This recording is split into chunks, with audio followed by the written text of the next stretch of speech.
Hi guys. Super योद्धा का नया एपिसोड देखने के लिए हमारे चैनल को लाइक एवं सब्सक्राइब करें। धन्यवाद।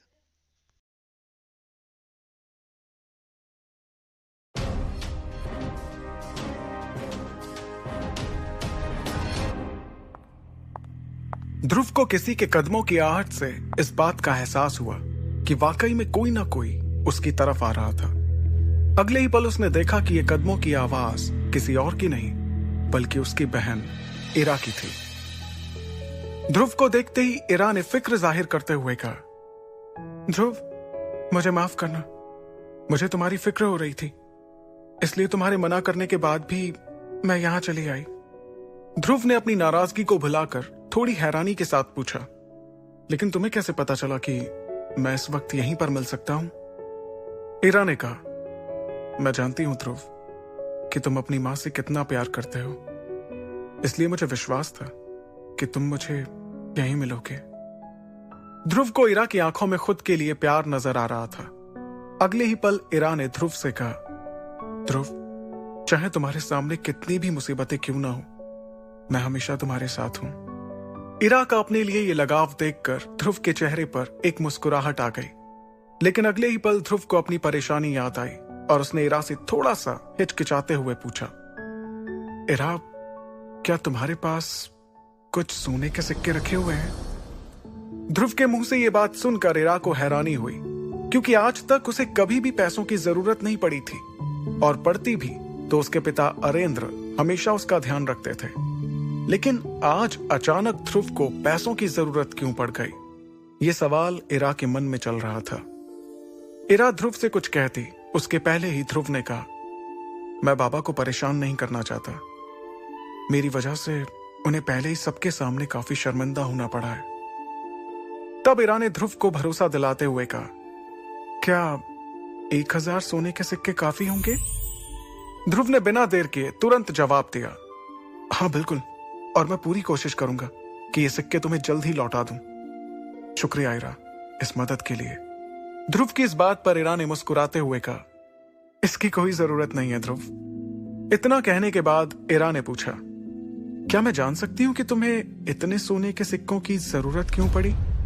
क्या खरीदना चाहते हो तुम? क्या मैं भी तुम्हारे साथ बाजार घूमने चल सकती हूं?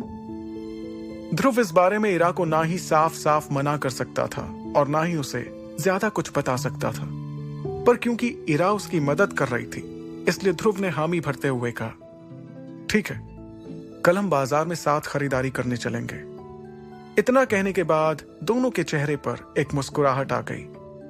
फिर वो दोनों शौर्य महल की ओर बढ़ने लगे, लेकिन वो इस बात से बेखबर थे कि कल बाजार में कोई मुसीबत उनका बेसब्री से इंतजार कर रही थी।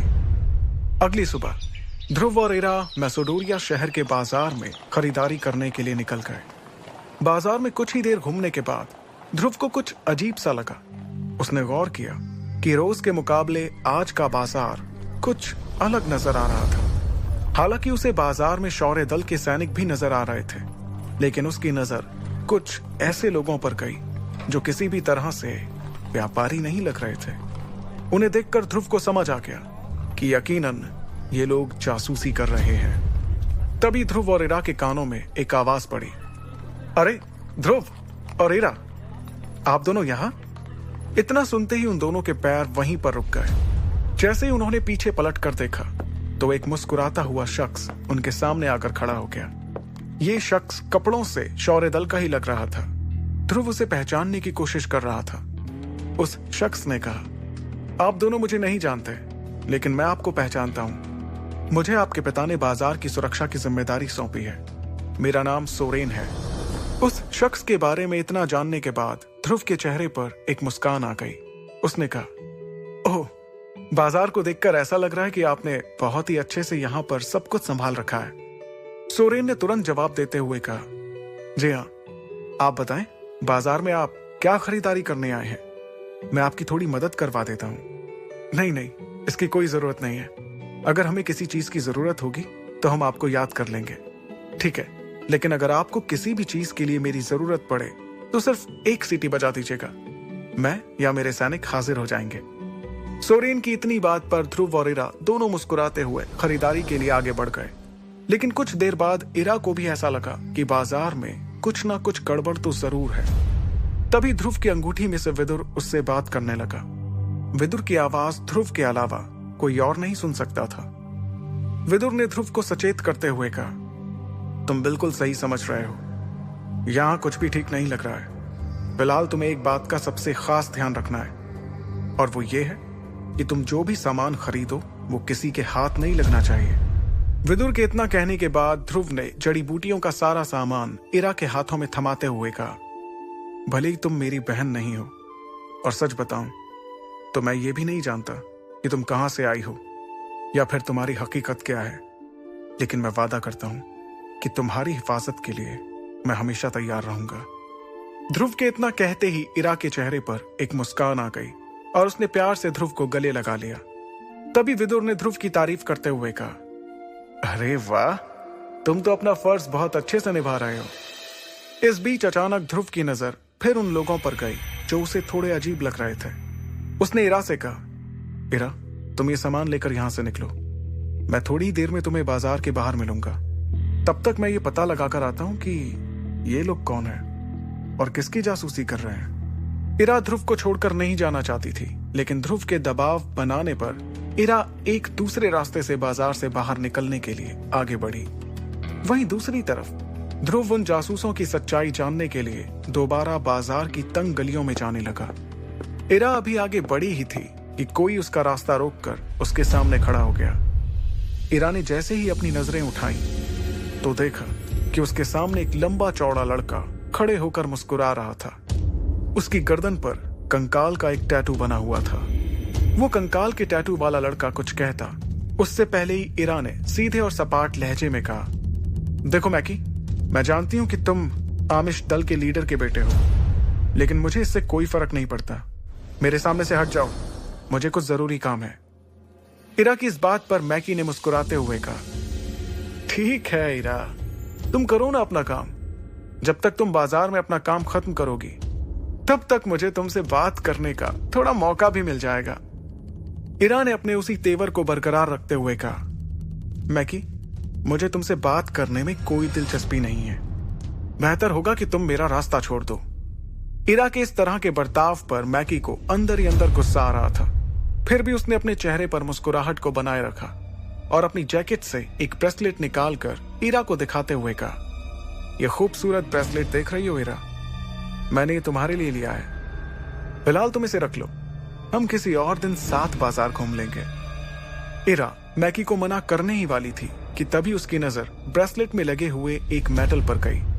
यह मेटल ध्रुव की शक्ति बढ़ाने में काम आ सकता था। इस मेटल को देखकर इरा का मन बदलने लगा और उसने मन ही मन सोचा, मैं ये ब्रेसलेट रख लेती हूँ, इसमें लगे मेटल को निकालकर ध्रुव को दे दूंगी और इस ब्रेसलेट को फेंक दूंगी। मन ही मन ये सोचते हुए इरा ब्रेसलेट की तरफ देख रही थी, जिसे देखकर मैकी के चेहरे पर एक शातिर मुस्कान आ गई। इरा को किसी सोच में डूबा देखकर मैकी ने कहा, इरा, इसमें इतना सोचने की जरूरत नहीं है। शौर्य दल और आमिश दल दोनों ही मेसोडोरिया शहर के सबसे अच्छे दलों में से हैं। हम लोगों में इस तरह के तोहफे देना एक आम बात है। इरा का ध्यान मैकी की बातों पर नहीं बल्कि ब्रेसलेट में लगे मेटल पर था। उसने जैसे ही ब्रेसलेट को छूने के लिए अपना हाथ आगे बढ़ाया, किसी ने उसका हाथ वहीं पर रोक दिया। इरा ने उस तरफ देखा तो वो ध्रुव था। ध्रुव ने इरा से नाराजगी के साथ कहा, क्या तुम्हें पता नहीं कि ये किस तरह का इंसान है? इरा से इतना कहने के बाद ध्रुव ने मैकी की तरफ देखा और कहा, मैकी, तुम इस ब्रेसलेट को अपने पास ही रखो, इरा को इसकी कोई जरूरत नहीं है। ध्रुव के बीच में आ जाने से मैकी का गुस्सा 7वें आसमान पर पहुंच गया, लेकिन इरा भी वहां पर मौजूद थी, इसलिए मैकी ने अपने चेहरे पर मुस्कान को बनाए रखा। उसने कहा, मैं तो इरा को तोहफे में सिर्फ ये ब्रेसलेट देना चाहता हूं, ये इतनी बड़ी बात भी नहीं है। ध्रुव मैकी को बहुत अच्छे से जानता था। उसकी वजह ये थी कि शौर्य दल और आमिश दल के आपस में रिश्ते ठीक नहीं थे। ध्रुव ने बेबाकी से उसे जवाब देते हुए कहा, तुम्हारे लड़कियों के साथ किस तरह के रिश्ते होते हैं ये पूरा मेसोडोरिया शहर जानता है मैकी। तो बेहतर यही होगा कि तुम अपना ये घटिया तरीका किसी और लड़की पर आजमाओ। इतना कहने के बाद ध्रुव ने अपना एक कदम मैकी की ओर बढ़ाया और उसके ठीक सामने तन कर खड़े होते हुए उसकी आंखों में आंखें डालकर कहा, तुम्हारी सेहत के लिए यही बेहतर होगा कि तुम इरा से हमेशा दूर रहो, समझे?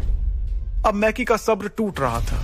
उसे इस तरह से गुस्से में देखकर आमिश दल के कुछ सैनिकों ने ध्रुव और इरा को चारों तरफ से घेर लिया।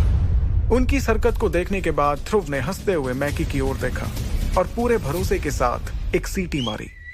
ध्रुव की सीटी की आवाज के साथ ही 15 से 20 शौर्य दल के सैनिकों ने वहां आकर आमिश दल के सैनिकों को घेर लिया। अब पूरे बाजार का ध्यान सिर्फ उन लोगों पर था। यह देखकर मैकी को समझ आ गया था कि वो अब पूरी तरह से घिर चुका है। इसलिए उसने कहा, मर्द हो तो अपने सैनिकों का सहारा छोड़कर खुद मेरा मुकाबला करने के लिए मैदान में आओ। ध्रुव ने उसकी इस बात का साफ साफ जवाब देते हुए कहा, तो तुम मुझसे यहां पर मुकाबला करना चाहते हो, और तुम्हारे हिसाब से अगर मैं मर्द हूं तो मैं तुमसे मुकाबला करूं? हाँ, अगर मर्द हो तो अकेले मेरा मुकाबला करो। मैकी की इस बात पर ध्रुव ने अपनी चतुराई दिखाते हुए कहा, ठीक है, अगर ऐसी ही बात है तो बताओ तुम्हारी उम्र क्या है? ध्रुव के इस सवाल का मैकी ने कोई जवाब नहीं दिया।